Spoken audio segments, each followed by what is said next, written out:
When I was 20, my wife told me I was dragging her down. She said it coolly, like she was ordering coffee, but it hit like a sledgehammer. A week later, I came home to find my stuff on the curb, clothes, books, even my old guitar, soaked from a late-night drizzle. No note, no call, just a locked door and her car gone. My brother Nate backed her up, saying I was too soft, too broke, a loser who'd never make it. The truth. I caught her cheating, called her out, and they both turned it on me for 10 years. I ghosted. I changed my name, grew a beard, buried every piece of who I was, not because I was ashamed, but because I knew they'd sabotage me if they could. Then, one sticky afternoon, I walked into a packed conference hall where Nate was, pitching his big shot startup. I didn't say a word. I didn't need to. The moderator froze, squinted my way, and said, "Wait, is that Jackson Reed, the music mogul?" Head spun. Nate's face went ghost white, and in that electric moment, the years I spent clawing out of, their betrayal cracked wide open. They called me a nobody, but now the only thing louder than their lies was the world chanting my name. The Reed house in Memphis was a pressure cooker, always had been.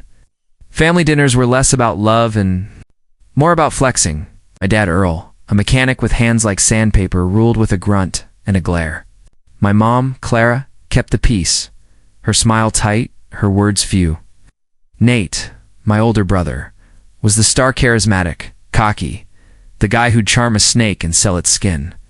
He was building a tech startup, all slick suits and big promises, the kind of dude who'd post motivational quotes on Instagram while screwing over anyone in his way.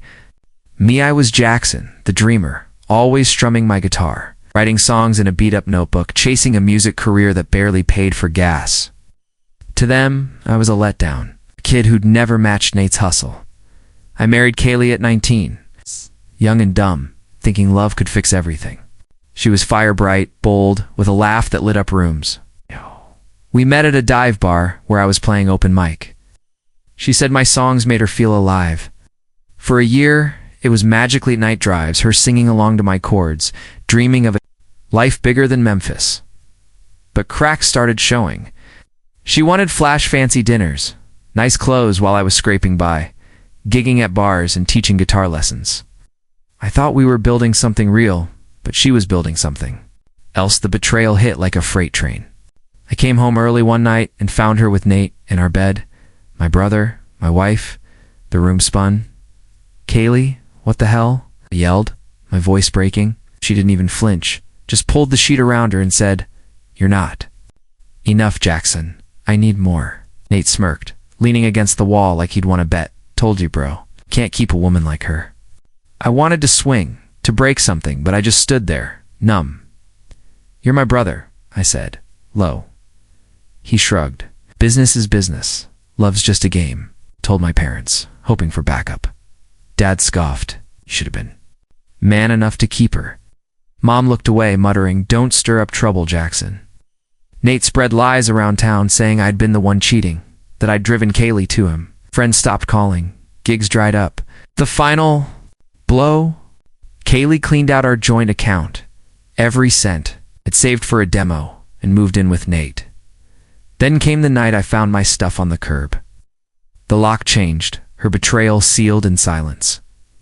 I left Memphis that week, a duffel bag and my guitar, all I had. I caught a bus to Nashville, Music City, where I could disappear in the crowd. I rented a room in a rundown house with leaky pipes and roaches, paying rent with bar tips and odd jobs. I had days. I waited tables. Nights, I played open mics, pouring my pain into songs about lost love and betrayal. Sleep was rare, my head was too loud, replaying Kaylee's words, Nate's smirk, my parents' indifference. But that pain lit a fire. I wasn't just surviving, I was fighting. One night after a gig, a guy in a leather jacket approached me. "Name's Cal," he said. "You got raw talent, kid. Ever think about producing?" I laughed it off me. A producer.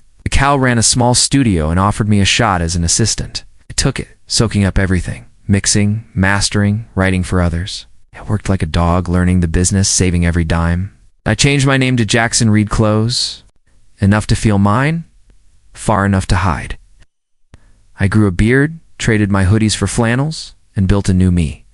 But I kept a journal scribbled in code, where I wrote about Kaylee's infidelity, Nate's cheating heart, and the family that threw me away.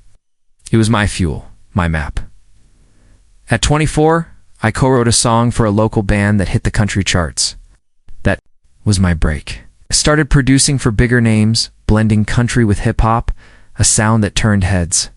By 26, I'd founded Firestring Records, a label for underdogs artists like me who'd been counted out. My first signing, a kid named Leela, had a voice like whiskey and a story like mine. Her single went platinum, and Firestring took off.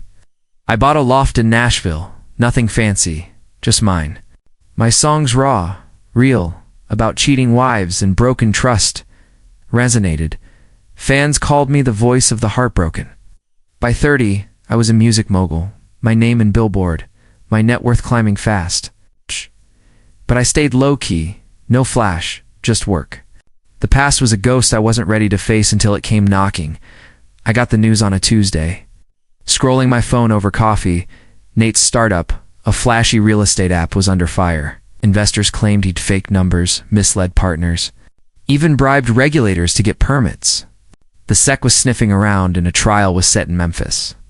I read it, my pulse steady but my mind racing. This wasn't just karma, it was a chance. I flew to Memphis, no entourage, just a ball cap and shades. I slipped into the conference hall where Nate was pitching to save his company. The room was packed, divestors, reporters, tech bros, in overpriced sneakers. Nate was up front, all charm, spinning lies about revolutionary growth.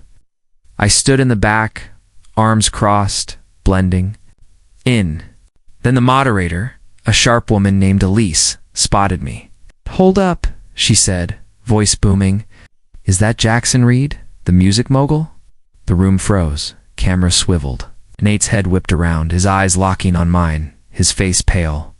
As death gasps rippled through the crowd, my parents in the front row stared, Dad's jaw tight, Mom's hand clutching her purse. I didn't move, didn't speak. My presence was enough, a living middle finger to their betrayal. I left before the Q&A, slipping out into the humid Memphis air. My phone lit up news, alerts, texts, a voicemail from Cal. "You're viral, man. You good?" I didn't answer. I checked into a hotel, watched the city lights, and felt the weight lift. This wasn't revenge, not yet. It was about being seen my way. The media lost it. Headlines screamed. Music mogul's dark past. Jackson Reed's family secrets. From betrayed to boss. Someone dug up old photos, me and Kaylee, young and smiling, next to Nate's smug grin. Then came the dirt. A grainy clip of me playing guitar at 20, drunk and raw, posted by an anonymous account. Nate's doing, I knew. My team wanted to sue. I said no. Let it burn, I told them. I'm bigger than their lies. I gave one interview to a music podcast. My wife cheated, my brother stabbed me in the back. My family kicked me out, I said calm. I built my life anyway. Who's winning now? Clip blew up. Fans rallying with hashtag JXONRising. KAYLEE called first, voice shaky. "Jackson, I messed up. Can we talk?" I laughed. "You talked enough in our bed with my brother," Clickdad texted. "You're shaming us for clout." I didn't reply. Nate stayed quiet, but I felt him scheming. Then Mom showed up at a Nashville gig, standing in the back, tears in her eyes. I didn't stop playing. After, she approached. "I didn't know how to fix it," she said. I looked at her steady. "You didn't try?" She left, and I didn't chase. Firestring kept growing. I signed more artists, built a studio for kids from broken homes, called it Phoenix House. My songs hit harder tracks about infidelity, lost love, revenge through success. Fans ate it up, streaming millions. I launched a podcast, Burn the Past, sharing stories of betrayal and comeback. It went viral, listeners flooding the comments with their own tales of cheating partners and toxic families. The real twist came. Late one night, an encrypted email landed, no sender, just a file labeled Nate's Truth. Inside, bank records, emails, texts, showing Nate's startup was a house of cards. He'd funneled investor money to offshore accounts, paid off regulators even. Used Kaylee to charm clients while hiding the fraud. One text stood out. Nate, to Kaylee, Jackson's out of the picture. Let's keep it that way. My blood boiled. They'd planned my exile together. I hired a pie to verify it.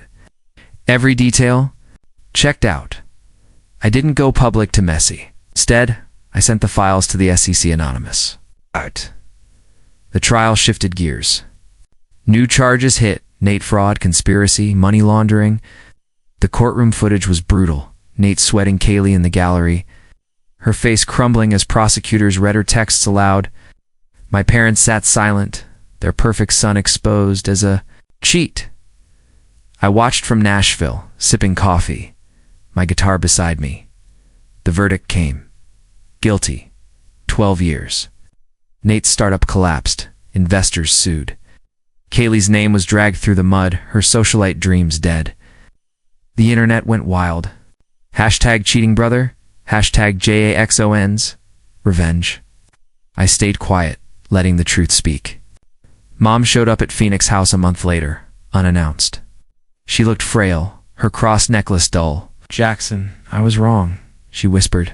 I nodded. I know. She reached for a hug, stepped back. I don't hate you, I said, but I don't need you. I handed her a vinyl of my latest album, Ashes to Anthems. Listen to track 3, I said. It's about you. She left, tears falling, clutching the record. Dad called once, gruff. You went too far. I cut him off. You threw me out. I just kept walking, Nate wrote from prison, begging for help. I burned the letter, Kaylee.